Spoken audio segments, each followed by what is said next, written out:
함께 예배드리시는 모든 분들 주님의 이름으로 환영합니다. 함께 기쁜 마음으로 찬양하겠습니다. 슬픈 마음 있는 사람, 슬픈 마음 있는 사람, 예수 이름 믿으면 영원토록 변함없는 기쁜 마음 얻으리.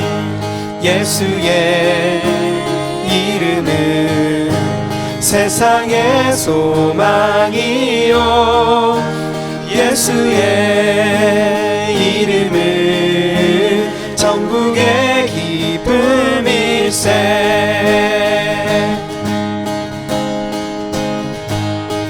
존귀하신 주의 이름, 존귀하신 주의 이름 우리 기쁨 되도다. 주의 품에 안길 때에 기뻐 찬송 부르리.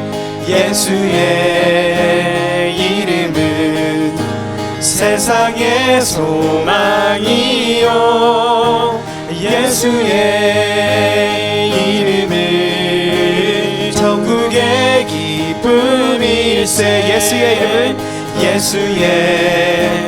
이름은 세상의 소망이요, 예수의 이름은 천국의 기쁨일세.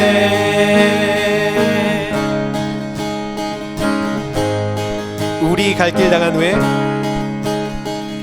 우리 갈 길 당한 후에 보좌 앞에 나가 왕의 왕께 경배하며 면류관을 드리리. 우리 갈 길 당한 후에, 우리 갈 길 당한 후에 보좌 앞에 나가 왕의 왕께 경배하며, 왕의 왕께 경배하며 면류관을 드리리. 예수의 이름은 세상의 소망이요, 예수의 이름은 천국의 기쁨일세. 예수의 이름은 세상의 소망이요, 예수의 이름은 천국의 기쁨일세.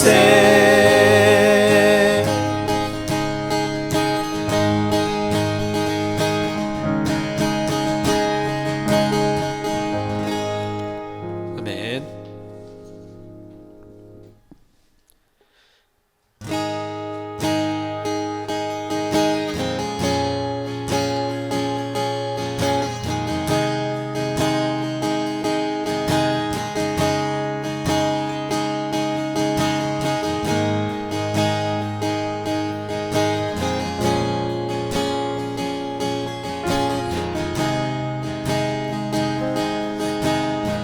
내 영혼이 은총 입어, 내 영혼이 은총 입어 중한 죄짐 벗고 보니 슬픈 많은 이 세상도 천국으로 화도다. 할렐루야 찬양하세. 내 모든 죄 사함받고 주 예수와 동행하니 그 어디나 하늘나라.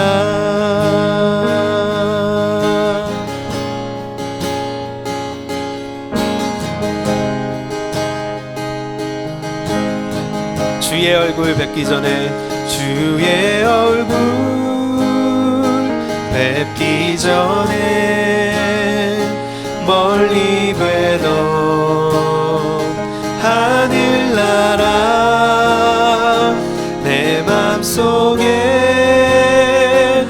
이루어지니 날로 날로 가깝도다. 할렐루야 찬양하세. 할렐루야 찬양하세. 내 모든 죄 사함받고 주 예수와 복에 가니 그 어디나 하늘나라. 높은 산이 거친 들이 높은 산이 거친 들이 초막이나 궁궐이나 내 주 예수 모신 곳이 주 예수 모신 곳이 그 어디나 하늘나라. 할렐루야 찬양하세. 할렐루야 찬양하세. 내 모든 죄 사함받고 주 예수와 동에 가니 그 어디나 하늘나라. 할렐루야 찬양하세. 할렐루야 찬양하세. 내 모든 죄 사함받고 주 예수와 동에 가니 그 어디나 하늘나라. 주 예수와 동에 가니 그 어디나 하늘나라. 주 예수와 동에 가니 아멘 그 어디나 하늘나라.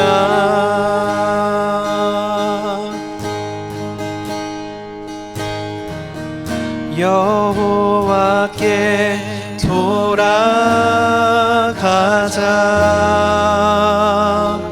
우린 돌아서도 그는 변치 않네. 여호와께 돌아가자. 우린 넘어져도 그 사랑 영원하네. 여호와께 돌아가자. 여호와께 돌아가자. 우린 돌아서도 그는 변치 않네. 여호와께 돌아가자. 우린 넘어져도 그 사랑 영원하네. 여호와께 돌아가자. 여호와께 돌아가자. 우린 그는 변치 않네. 그는 변치 않네. 여호와께 돌아가자. 우린 넘어져도 그 사랑 영원하네. 여호와께 돌아가자. 우린 돌아서도 그는 변치 않네. 여호와께 돌아가자. 우린 넘어져도 그 사랑 영원하네.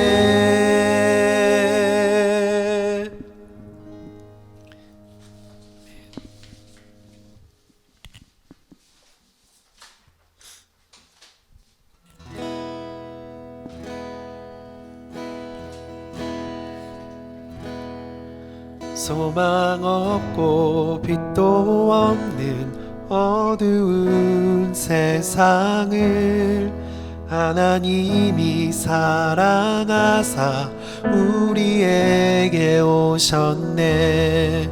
예언하신 약속대로 말씀이 육신되어 하늘 영광 버리시고 이 땅으로 오셨네.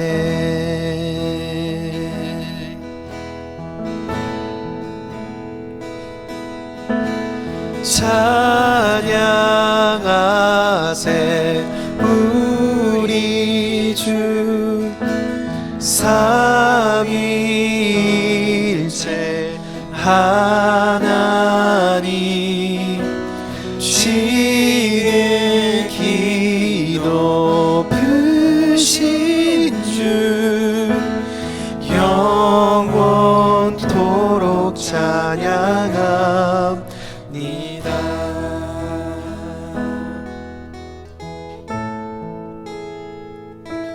주가 지으신 모든 세상을 구원하려 영광의 주 예수님이 죽임을 택하셨네. 그 고통 속에서도 주의 뜻 기억하사 길을 우리 위해 십자가를 지셨네.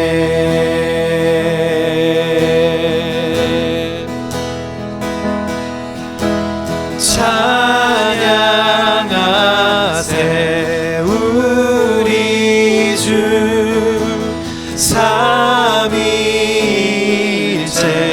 하나님 지극히 높으신 주 영원토록 찬양합니다.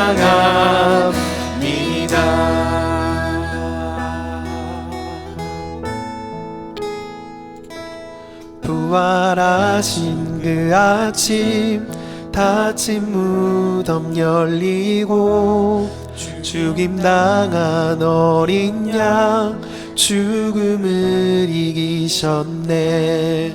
생명의 길 되시는 그리스도를 통해 아버지께 오는 자 모두 회복되리라. 주가 세우신 교회 성령이 이끄시네. 영원한 주의 복음 무너지지 않으니 주의 보혈로 인해 나는 자유케 됐네. 예수의 사랑으로 새 생명을 얻었네. 찬양하세 우리 주 찬양하세 우리 주 삼위일체 하나님 지극히 높으신 주 영원토록 찬양하세 우리 주 찬양하세 우리 주 삼위일체 하나님 지극히 높으신 주 영원토록 찬양합니다. 영원토록 찬양합니다.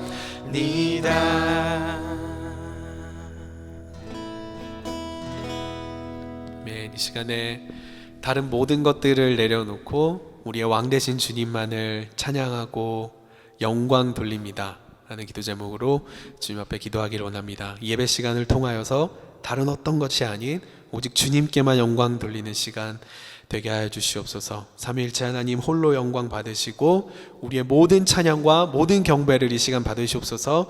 우리 그러한 기도 제목으로 주님 앞에 기도하도록 하겠습니다. 기도하겠습니다.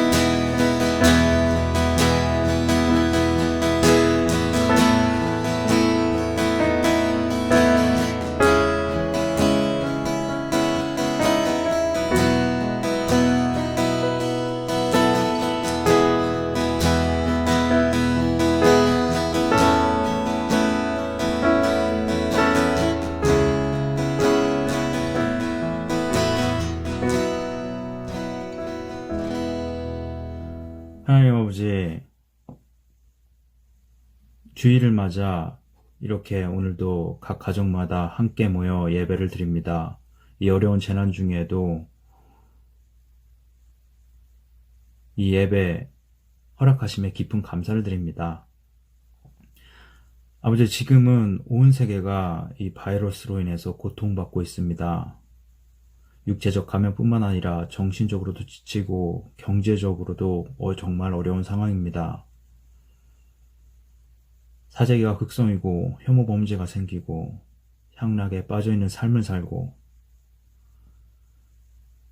지도자들의 잘못된 리더십으로 더욱 혼란이 가중되기도 하고 아버지 그 두려움에 빠져 있는 정말 어리석고 한없이 나약한 우리 인간의 모습을 봅니다. 그러나 한 가지 다행인 것은 우리가 이 재난을 통해서 많은 것을 깨닫습니다. 우리의 주인은 하나님이시며 이 재난을 해결하실 수 있는 분도 오직 아버지 하나님 한 분밖에 없음을 인정하고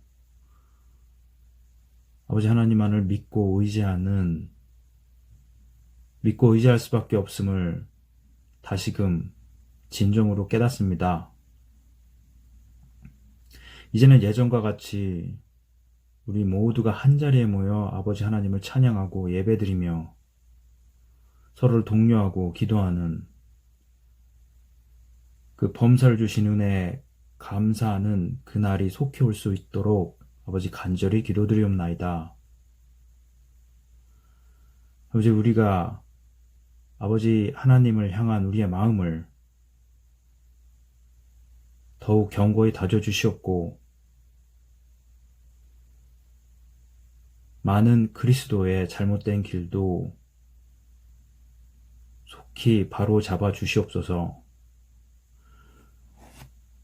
또한 이 재난을 이끄는 많은 지도자들에게 아버지 하나님의 무한한 지혜를 부어 주시옵소서. 또한 이 코로나로 인해서 많은 아픈 사람들이 있습니다. 아버지, 그 아픈 사람들 사랑하셔서 속히 그 고통에서 벗어나게 하여 주시옵고 뿐만 아니라 질병으로 아버지 지병으로 사고로 심적으로 정신적으로 고통받고 있는 많은 형제자매님들 계십니다. 아버지 그 형제자매님들 한 분 한 분 모두 기억하여 주셔서 사랑 베풀어 주셔서 아버지 온전히 치유되게 하여 주시옵소서. 마지막으로 오늘 말씀을 전해주시는 이은진 목사님 위해 기도드립니다. 아버지 이은진 목사님께 영적 분별력 더해 주셔서 아버지 이번 한 주를 살아가는 데 필요한 아버지 하나님의 말씀을 그 말씀이 피와 살이 되도록 아버지 예배 가운데 함께하여 주시옵소서. 이번 한 주를 살아가는데 감사가 넘치게 하여 매일매일을 승리하는 우리 모두 다 되게 하여 주시옵소서. 주 예수 그리스도 이름으로 감사하며 기도드렸사옵나이다. 아멘.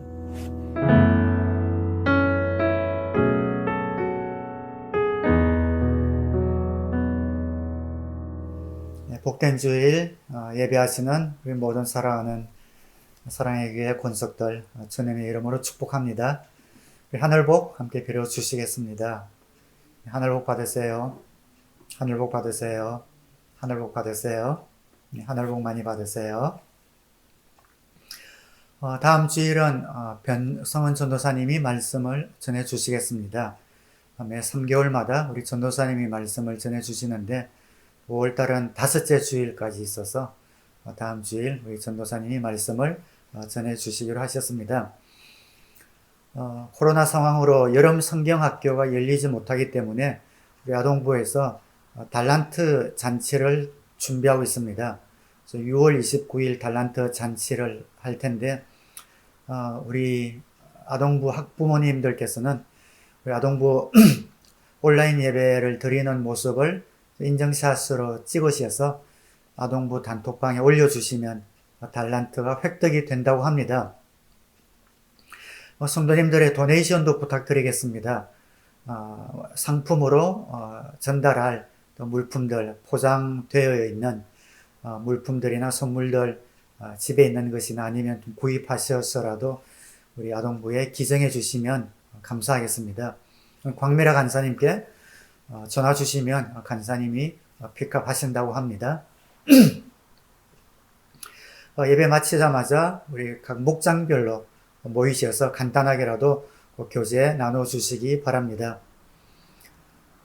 이제 비즈니스가 오픈을 하기 시작하고 몰 가게들도 문을 열기 시작합니다. 완화 정책으로 또 우리 성도님들 중에서도 직장에 복귀하는 분들도 계시는 것 같습니다. 그렇지만 완전히 사라진 것이 아니기 때문에 항상 유의하시고 생활 방역 또 거리두기 꼭 지키셔서 코로나가 완전히 소멸될 때까지 끝까지 주의를 잘 기울이시고 건강과 안전 잘 지키시기를 바랍니다. 이 시간 주님 앞에 예물 봉헌하도록 하겠습니다.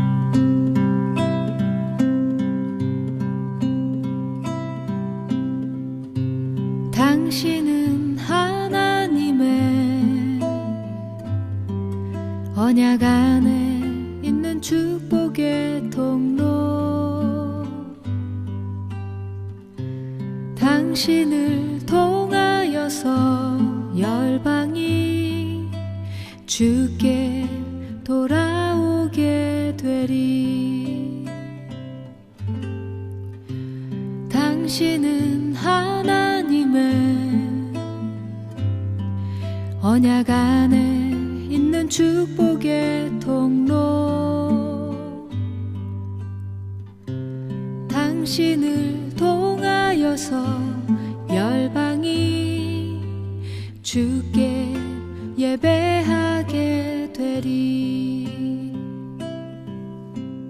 드린 헌금 위에 잠시 기도하겠습니다. 하나님 아버지 감사합니다. 주님 앞에 귀한 예물 옮겨드렸습니다. 믿음과 사랑과 감사의 표현이 되게 하여 주시고 하나님이 기쁘게 받으시는 귀한 예물 되게 하여 주시옵소서. 예물 드린 귀한 손길마다 축복하여 주시고 손으로 하는 모든 일이 잘 되게 하시며 걸음이 닿는 곳마다 우리 주님의 아름다운 흔적이 남는 복된 발걸음이 되게 하여 주시옵소서. 물질로 인하여 궁핍하지 않도록 주님 도우시고 채워주셔서 많은 필요들을 채우고도 남음이 있는 우리 사랑의 교회 모든 성도님들의 가정과 기업이 되게 하여 주옵소서. 예수님 이름으로 기도하옵나이다. 아멘.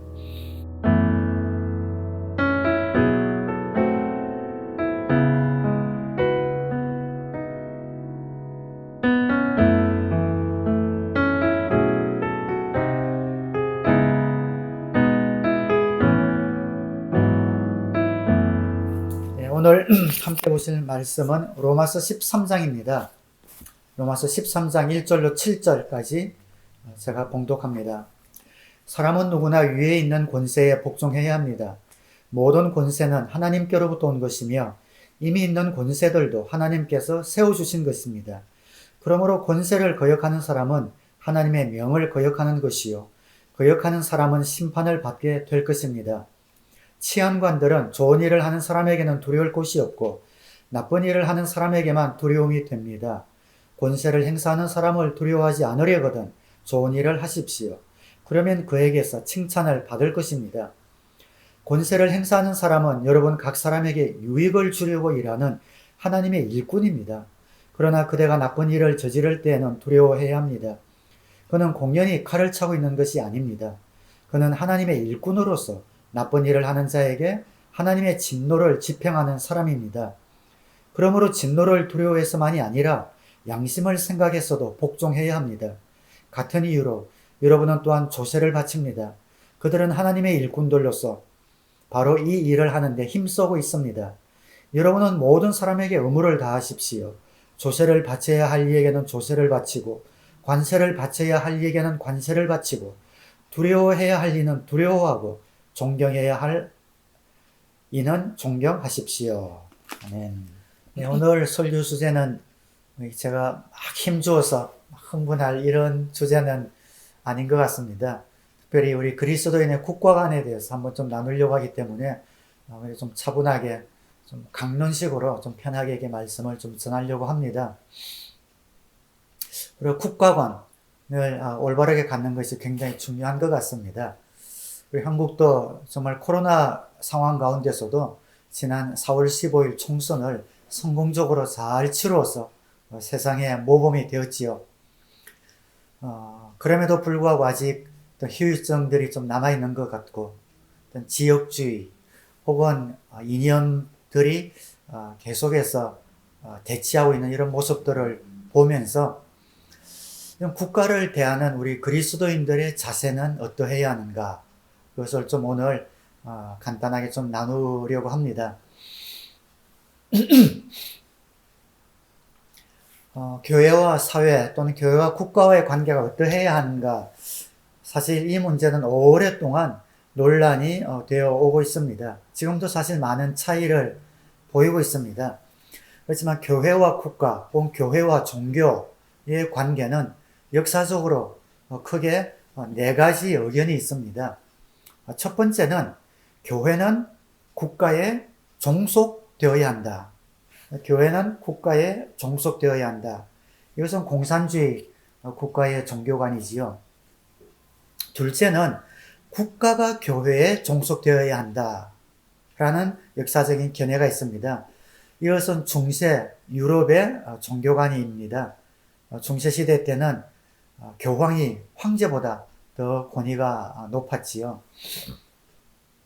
세 번째는 국가는 교회를 보호하고 교회는 그 국가의 이익을 위해서 협조해야 한다. 다시 국가는 교회를 보호하고 교회는 국가의 이익을 위해서 협조해야 된다. 이것이 세 번째 견해입니다. 이것은 16세기, 17세기의 식민주의, 제국국가의 그런 종교관입니다. 제국주의죠. 국가가 교회를 보호해주는 대신에 교회는 국가의 간섭을 받고 또 국가를 위해서 존재하는 제국주의 종교관입니다. 이 세 가지 다 건강하지 않고 성경적이지 않습니다. 가장 성경적인 것이 지금 말씀드리는 네 번째입니다. 교회와 국가는 분리되어야 된다는 것이죠. 교회는 국가는 교회에 간섭해서도 안 되고 또 교회도 국가에 포함되거나 간섭해서는 안 된다. 즉 교회와 국가는 하나님으로부터 다른 사명을 받은 분리된 개체다라는 겁니다. 국가도 하나님께로부터 받은 사명이 따로 있고 교회도 하나님으로부터 받은 사명이 따로 있기 때문에 서로 분리되어서 그 사명을 감당해 나가야 한다라는 것이 가장 성경적인 우리 기독교 세계관입니다. 이것은 우리 침례 교도들의 가장 중요한 신조 가운데 하나이기도 합니다. 종교 분리. 이것이 우리 침례교의 가장 중요한 신조이기도 합니다. 오늘 본문에서 사도 바울은 국가와 교회의 관계를 잘 설명해 주고 또 다루고 있습니다. 우리가 크리스찬으로 정말 확실한 국가관을 갖고 있는 것이 굉장히 중요합니다. 내가 어떤 국가관을 가지고 있느냐에 따라서 내가 국가를 바라보는 시각도 달라지고 또 국가에 대하는 나의 자세도 태도도 달라지기 때문에 그렇습니다. 나의 국가관에 따라서 내가 세금을 어떻게 얼마나 낼 것인가, 또 내가 나라법을 어떻게 지킬 것인가, 한국 같으면 병력 의무를 어떻게 보느냐 하는 모든 것들이 우리의 국가관에 따라서 달라지기 때문에 그렇습니다. 성경이 말씀하는, 또 오늘 본문이 말씀하는 그리스도인의 국가관의 첫 번째 가장 중요한 것은 모든 정권은 하나님이 주셨다라는 것을 우리가 알아야 합니다. 모든 정권은 하나님이 주셨다. 사도 바울이 1절에서 힘주어 말하고 있습니다. 사람은 누구나 위에 있는 권세에 복종해야 합니다. 모든 권세는 하나님께로부터 온 것이며 이미 있는 권세들도 하나님께서 세워주신 것입니다. 즉, 이 땅에 있는 국가가 가진 모든 권세는 하나님이 주셨다. 그 권세가 선한 권세든 혹은 악한 권세든 그 모든 권세를 하나님이 주셨다라는 겁니다. 예수님이 잡히셨을 때 빌라도에게 넘겨졌죠. 빌라도가 예수님을 붙들고 나서 그런 말을 합니다. 사실 빌라도는 예수님을 놓아주고 싶은데 예수님이 자신을 변호를 하지 않는 겁니다. 그래서 빌라도가 예수님에게 내가 당신을 놓아줄 권세도 있고 또 잡아둘 권세도 있는 것을 모르느냐? 좀 변호해봐라. 이렇게 이야기를 하지요. 그때 예수님이 빌라도에게 그렇게 이야기합니다. 요한복음 19장 11절에 예수께서 대답하셨다. 위에서 주지 않으셨더라면 당신에게는 나를 어찌할 아무런 권한도 없을 것이요. 빌라도는 자기가 권세를 갖고 있다고 생각했지만 예수님의 논지는 하나님이 당신에게 권세를 주셨기 때문에 최종 결정권은 빌라도 당신에게 있는 것이 아니라 하나님에게 있어. 그래서 나는 당신보다 더 높은 권세를 가지신 하나님께 순종하겠소 라는 그 말씀을 하고 있는 겁니다. 여러분, 모든 권세는 하나님에게서 왔습니다. 정권을 세우고 정권을 무너뜨리는 것은 하나님의 일입니다. 우리가 잘 알고 있는 것 같지만 사실은 많은 그리스도인들이 여기에 익숙하지 않습니다.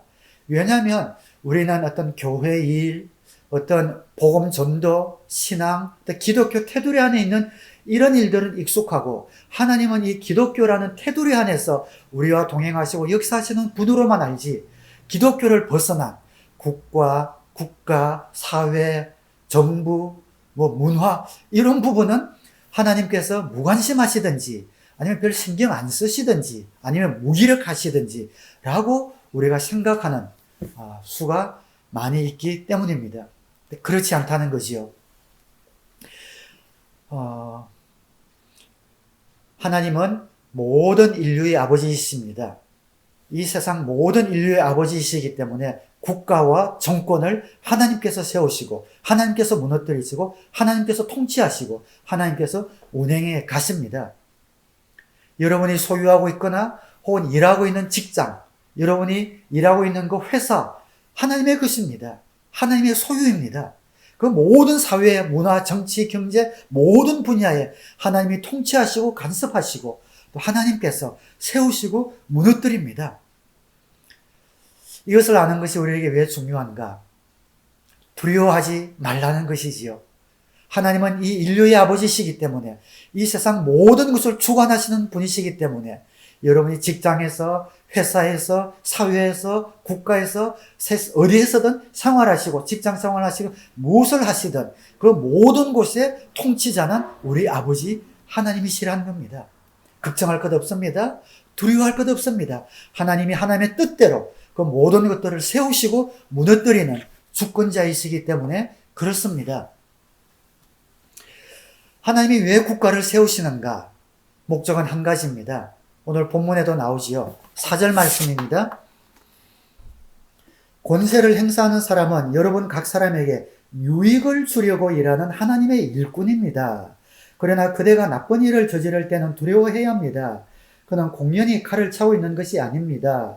그는 하나님의 일꾼으로서 나쁜 일을 하는 자에게 하나님의 진노를 집행하는 사람입니다. 즉 하나님께서 국가, 통치자, 위정자들을 세우신 목적은 질서를 잡기 위해서 세우셨다는 겁니다. 어떤 국가든 단체든 질서가 필요합니다. 그 질서를 바로 잡을 때에 그 속에 속한 백성들은 안정된 가운데 그들의 삶을 하나님이 허락하실 만큼 행복하게 영위할 수 있기 때문에 그 일을 위하여 국가를 세우셨다라고 말씀을 하고 있습니다. 하나님의 국가를 세우셨어요. 위정자를 세우셨습니다. 왜 세우셨는가? 그들을 하나님의 일꾼으로 삼아 질서를 유지할 수 있도록 하기 위해서 세우셨다. 그런데 여기 일꾼이라는 단어가 참 재미있는 단어입니다. 우리 고린도서에 보면 집사라는 단어가 나옵니다. 근데 집사라는 단어와 여기에 나오는 일꾼이라는 단어가 똑같은 단어입니다. 동일한 단어입니다. 이 집사가 교회에서 하나님의 일을 하는 일꾼이듯이 통치자는 나라를 위하여 하나님의 일을 하는 일꾼이다라는 것이지요. 교회의 집사가 교회에서 하나님의 일을 하는 일꾼이라면 통치자, 위정자는 나라에서 하나님의 일을 하는 일꾼이다. 그 일을 하는 목적은 무엇인가? 악한 자에게 하나님의 진노를 집행하는 자, 악한 자를 벌하는, 그래서 악을 절제하는, 그러므로 질서를 잡는 그 일을 위하여 하나님이 국가를 세우시고 위정자를 세우셔서 집사처럼 일꾼으로 사용하신다라고 말씀하고 있습니다. 그 국민을 유익하게 하기 위해서 국가를 세우셨다라고 말씀을 하고 있는데, 그런데 우리가 지구상의 나라들을 돌아보면 정말 하나님의 뜻을 받들어서 의롭게 국민을 다스리는 통치자가 별로 보이지 않습니다. 통치자의 대부분은 의롭기는커녕 자신의 욕심을 채우는 부패한 이런 정치가 혹은 독재자인 경우가 많이 있습니다. 그러나 여러분 그것을 아셔야 합니다. 악한 정권이라도 무정부보다는 낫다는 겁니다. 그래서 하나님이 국가를 세우신 겁니다. 무정부 상태는 선량한 백성들이 정말 너무 많은 피해를 입습니다. 여러분 1992년에 LA 폭동 뉴스를 통해서 많이 보셨지요. 특별히 코리안타운이 완전히 망가졌습니다.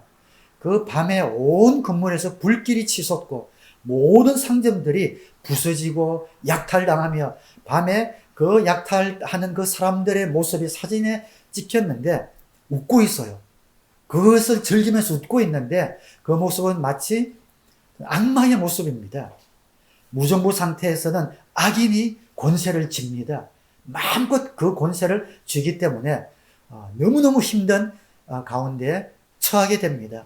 그래서 하나님께서 선한 정권이든 악한 정권이든 국가를 세우시고 정권을 세우셔서 질서를 잡게 만드시는 겁니다.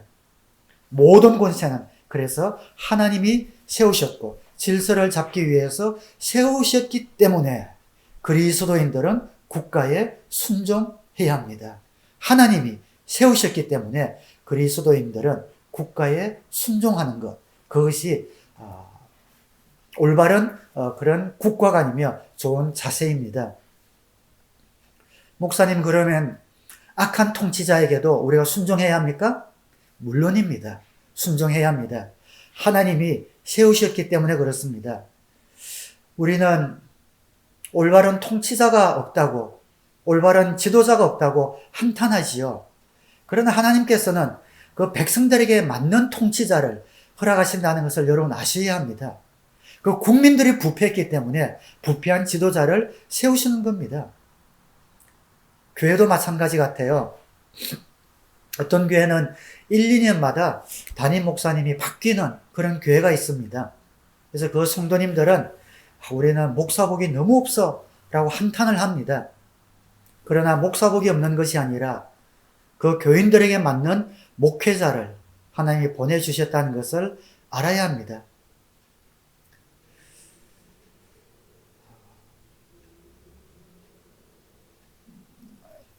이 말을 할까 말까 망설이다가 생각났으니 가겠습니다. 저는 우리 교회에 지금 20년간 20년이 넘게 담임 목사로 있습니다. 그래서 우리 교회 성도님들은 복을 받지 않았나, 안 하는 게 좋을 뻔했습니다. 죄송합니다. 어쨌든 선한 통치자든 악한 통치자든 하나님이 세우셨기 때문에 바울은 그 권세에 순종하라라고 말씀을 하고 있습니다. 바울도 사실은 그 국가의 통치자들이 그 국민들을 유익하게 하기 위해서 충성하라라고 순종하라라고 말씀은 하고 있지만 바울조차도 그 통치자가 유익을 위해서 존재하는 그런 통치자를 만나지 못하고 피해도 많이 받았지 않습니까? 사도행전 16장에 보면 빌립보라는 곳에 가서 점치는 요정을 고쳐주었습니다. 그런데 그 지방의 위정자가, 지도자가 바울을 감옥에 가두고 매를 때리고 핍박을 준 것을 보게 됩니다. 유익을 주기는 그냥 피해를 주는 그런 위정자를 바울도 경험을 했습니다. 예수님도 마찬가지지요. 예수님을 십자가에 못 박으라고 넘겨준, 또 사형 선고를 내린 사람이 로마 총독입니다. 그럼에도 불구하고 예수님도 그리고 바울도 국가의 정권에 순종하라라고 말씀하고 있습니다. 왜 그럴까요? 그 정권이, 그 국가가 선한 국가든 악한 국가든 그 국가를 세우신 하나님의 주권이 있기 때문에 하나님의 주권을 믿고 순종하라는 겁니다. 하나님이 악한 국가를 세우셨어도 하나님께서 그 주권대로 하나님의 경륜과 승리를 이루실 것이기 때문에 하나님이 세우신 그 국가에 순종하는 것은 그 국가들을 세우신 하나님의 주권을 인정하는 것이기 때문에, 그리고 하나님의 주권을 우리가 인정할 때 하나님은 악한 국가든 선한 국가든 하나님의 주권을 이루어 가실 것을 우리가 믿기 때문에, 그래서 국가에 충성하라, 순종하라 라고 말씀을 하고 있습니다. 그래서 우리 그리스도인들이 국가를 향하여 가져야 되는 첫 번째 자세는 순종입니다.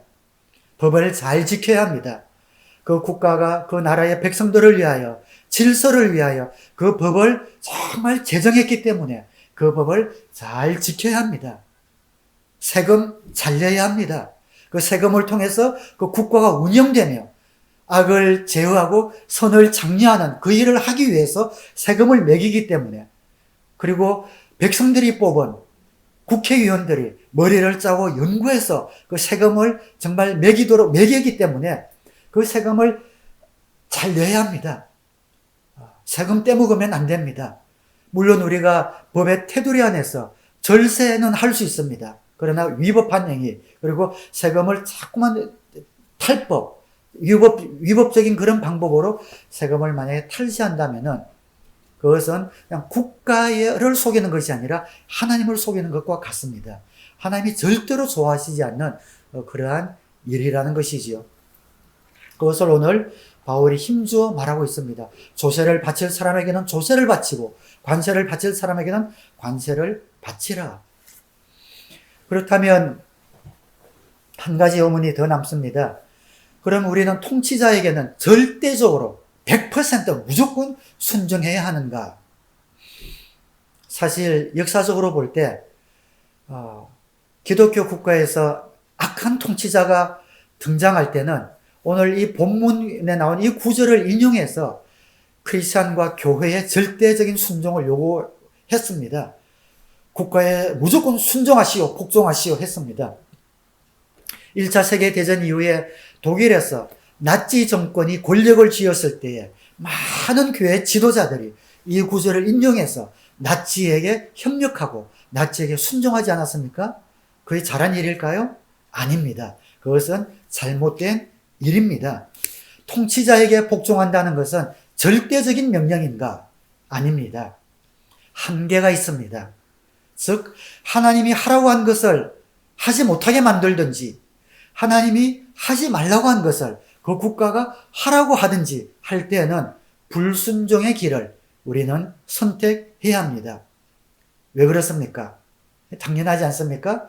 이 국가를 하나님이 세우셨는데 하나님이 세우신 이 국가가 하나님의 뜻과는 반하는 그런 내용을 백성들에게 요구할 때는 하나님의 뜻이 아니기 때문에 우리는 하나님의 말씀에 순종해야 되기 때문에 그렇습니다. 이 권세를 세우신 더 크신 하나님의 뜻에 우리는 그때는 순종해야 합니다. 왜냐하면 하나님이 세우신 이 국가가 하나님의 뜻에 어긋나는 일을 하기 때문에 그러한 것이지요.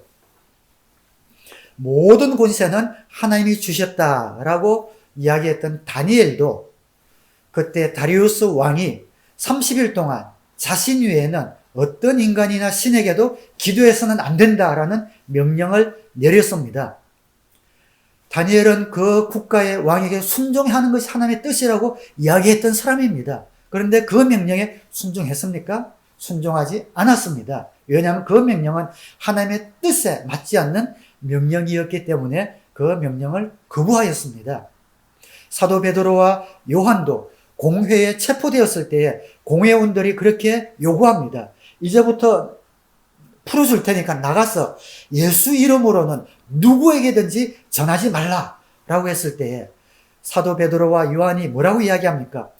우리가 사람에게 복종하는 것보다 하나님께 복종하는 것이 마땅합니다 하고 그 통치자들의 명령을 거역했던 것을 보게 됩니다. 모든 권세는 하나님이 주셨습니다. 그래서 첫 번째는 우리는 하나님에게 순종해야지만 그 순종이 하나님의 뜻에 반할 때는 더 크신 권세를 가지신 하나님의 뜻에 우리가 순종해야 한다라는 것이만 알아도 우리에게 기본적인 그런 올바른 국가관이 좀 세워지지 않을까 그런 생각이 듭니다. 성경은 왜 이렇게 우리에게 순종을 요구하는가? 순종의 이유는 우리가 순종해야 되는 그 대상이 하나님이 세우신 대리인이기 때문에 그렇습니다. 이 통치자가 하나님이 세우신 하나님의 일꾼인 것처럼 하나님이 세우신 일꾼이기 때문에 우리는 순종해야 합니다. 성경에 보면은 자녀들은 부모님에게 순종하라, 아내는 남편에게 순종하라, 하인은 상전에게 순종하라, 백성들은 국가에 순종하라, 교회에서 성도들은 지도자에게 순종하라, 이런 순종을 계속해서 말씀하고 있는 이유가 거기에 있습니다. 하나님이 세우신 대리자이기 때문에 그렇습니다. 자녀들아 부모님께 순종하라. 부모님이 뭐 더 지혜롭거나 더 유능하기 때문에 순종하라는 것이 아니라 자녀들을 위해서 하나님이 부모님을 대리인으로 세우셨기 때문에 비록 부모님이 좀 존경받지 못할 일을 한다 하더라도 모자란다 하더라도 존경받을 만한 분이 못 된다 하더라도 하나님이 세우셨기 때문에 하나님을 경외하는 마음으로 그 부모님께 순종하는 것이고 아내도 남편에게 순종하라고 했습니다. 남편이 더 똑똑해서 더 유식해서 유능해서 순종하라고 한 것이 아닙니다. 남편도 하나님이 그 가정을 위해서 하나님이 세워주신 일꾼이기 때문에 순종하라고 말씀한 겁니다. 그 남편이 하나님의 뜻에 어긋나는 것을 강요하기 전까지는 그 남편에게 순종하는 것이 아내에게 주어진 명령인 것이죠. 영적인 지도자, 목사나 목자에게 순종해야 합니다. 왜 그런가? 그들이 더 영적이고 더 유능해서가 아닙니다. 하나님이 세워주신 일꾼이기 때문에 하나님의 대리인이기 때문에 순종하라라고 말씀을 하고 있습니다. 순종 이야기가 나왔기 때문에 특별히 순종을 받는 입장인 우리 남편 혹은 가정에서 아버지 된 우리 형제님들에게 한 말씀 좀 드리고 싶습니다. 저는 목사이기 때문에 교회에서는 성도님들께 어쨌든 순종을 받는 입장이고 가정에서는 우리 자녀들에게 또 아내에게는 순종을 받는 그런 입장입니다. 순종을 받는 사람에게 따르는 것이 하나 있습니다. 그것이 뭐냐면 책임입니다. 이것은 굉장히 엄격한 겁니다. 하나님은 왜 백성에게, 아내에게, 자녀에게 또 종들에게, 성도들에게 순종하라고 했냐면은 그들의 순종의 대상에게 하나님이 책임을 맡겨주셨기 때문에 그렇습니다. 그래서 그 순종의 대상이 그 책임을 완수하지 못할 때 그 책임에 대한 대가를 하나님께 받기 때문에 순종하라고 말씀을 하고 있습니다. 책임질 사람입니다. 히브리서 13장 7절에 보면 여러분의 지도자들의 말을 고지 듣고 그들에게 복종하십시오. 그들은 여러분의 영혼을 지키는 사람들이요. 이 일을 장차 하나님께 보고 드릴 사람들입니다. 영적 지도자들, 이분들은 나중에 하나님께 모든 것들을 보고할 책임이 있는 사람이다 라고 말씀을 하고 있습니다. 가정에 한번 적용을 시켜보겠습니다. 부부간에 문제가 있습니다. 부부간에 문제가 있을 때에 누구에게 책임이 있습니까? 당연히 남편에게 있습니다.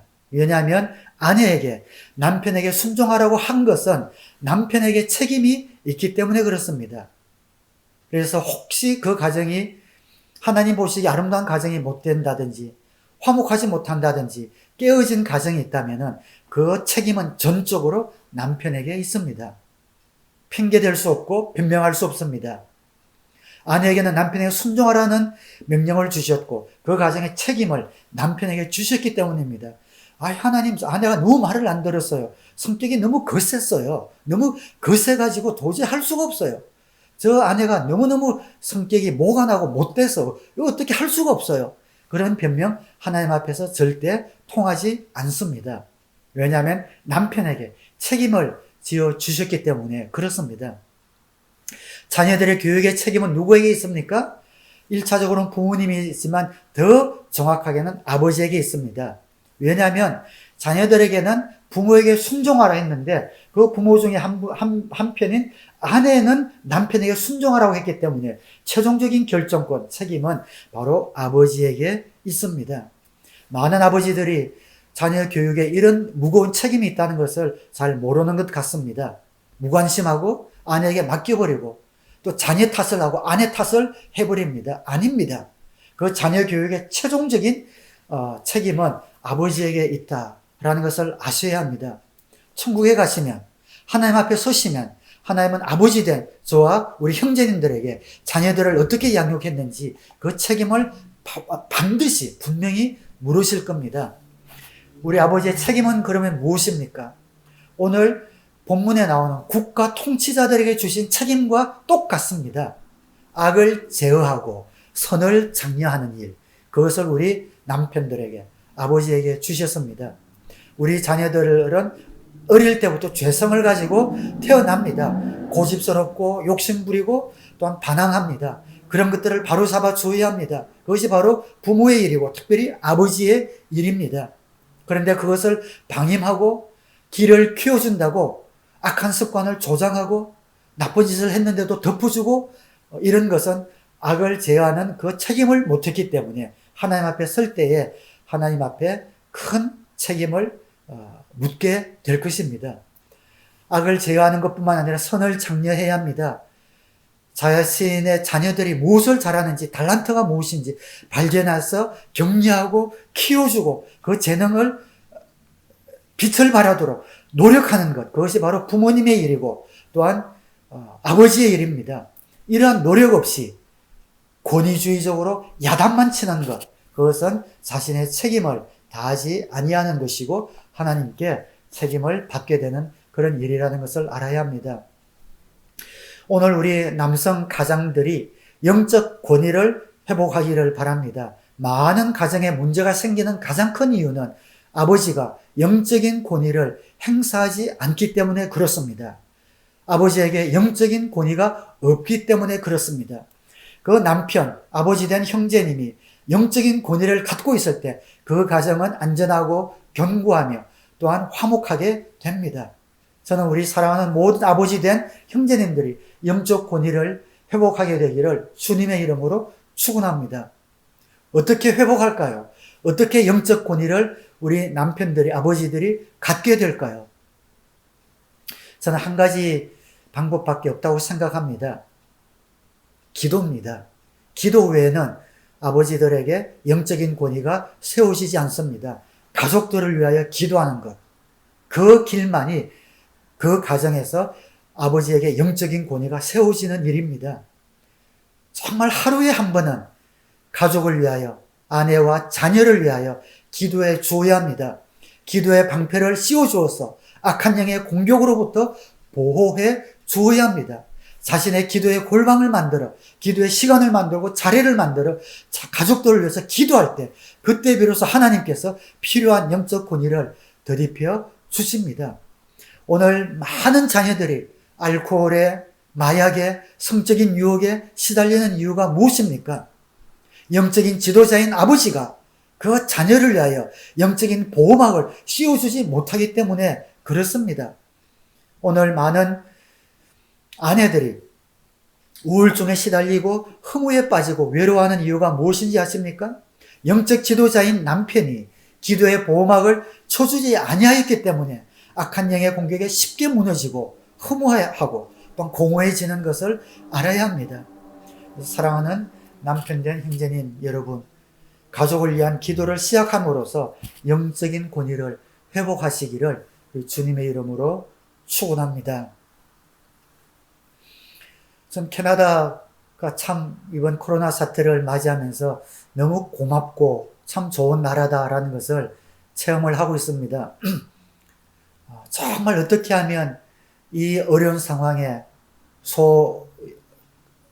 비즈니스, 자영업을 하는 분들, 직장 생활을 하는 분들, 또 저소득층들, 이런 분들이 정말 큰일 당하지 않도록 국가의 모든 예산을 막 쏟아붓는 것 같습니다.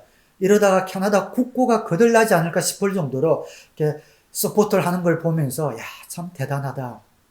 대단하다. 지금까지는 왜 이렇게 세금이 많아 투덜댔지만 하나도 지금은 아깝지 않습니다. 정말 이 국가가 참 잘하고 있구나. 그런 생각을 해봅니다.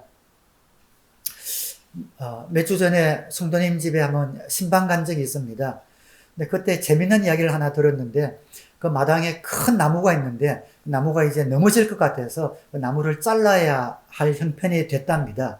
근데 아시다시피 나무 하나도, 자기 집에 있는 나무 하나도 마음대로 자르지 못하지 않습니까? 그래서 그 나무를 사진을 찍고 위험하다는 것을 증명하기 위해서 사진을 다 찍어서 시청에 가서 보여줬더니, 그걸 보더니 잘라도 좋다라는 그런 허가가 떨어졌답니다. 뭐 그 정도까지는 저도 알고 있었는데, 제가 좀 재미있었던 것이, 그런데 그 나무를 하나 자르게 되면은 작은 묘목을 2그루를 사서 하나를 자르면 2그루를 심어야 되는 그런 법이 있답니다. 야, 대단하지요. 야, 이 캐나다가 어딜 가든지 나무가 울창하고 이렇게 자연 환경이 좋은 이유가 그냥 자동적으로 된 게 아니더라고요.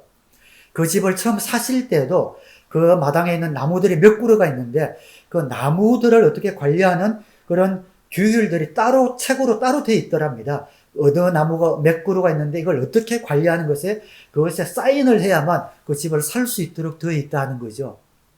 그리고 2그루의 나무 묘목을 심을 때도 담벼락과는 몇 미터 떨어져야 되고, 나무와 나무 사이는 얼마나 떨어져야 되고, 그 나무를 심고 커 나갈 때 몇 개월에 한 번씩인가요? 커 나가는 걸 그대로 또 사진을 찍어서 보고를 해야 되고 하는 그런 것들이 자세하게 나와 있다는 것을 듣고, 야, 참 대단한 나라다.